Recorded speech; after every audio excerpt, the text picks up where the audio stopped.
আজকের এই ভিডিওটি হচ্ছে কন্ডিশনালস এবং লুপসের উপর কিছু কুইজ কোয়েশ্চেন। আমরা মডিউল 1-এ কন্ডিশনালস এবং লুপস নিয়ে পড়াশোনা করেছি, আমরা এক্সারসাইজও করেছি। তো আপনাদের ইতিমধ্যে কন্ডিশনালস এবং লুপসের ব্যাপারে একটি সলিড আইডিয়া থাকার কথা, এবং সেই আইডিয়ার উপর বেস করে আপনারা এখানকার সবগুলো কোশ্চেনের উত্তরই সঠিকভাবে দেওয়া উচিত। যদি আপনারা কোনো কোশ্চেনের উত্তর ভুল হয়, আমি অনুরোধ করব যে ওই অংশের ভিডিওটি আরেকবার দেখে নেবেন। কোশ্চেনের আনসারগুলো আপনারা ভিডিও পজ করে দিতে পারেন, এবং ভিডিও শেষে কুইজের আনসারগুলো দেয়া আছে।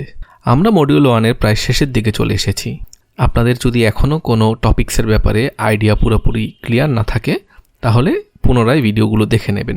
আজকের ভিডিওটির পরে আরেকটি মাত্র কুইজ আছে, যেটা পুরো মডিউল 1-এর উপর। তো এখনও যদি আপনাদের জাভাস্ক্রিপ্টের বেসিকের ব্যাপারে কোনো কনফিউশন থাকে, আমি অনুরোধ করব যে ভিডিওগুলো আরেকবার দেখে নিন।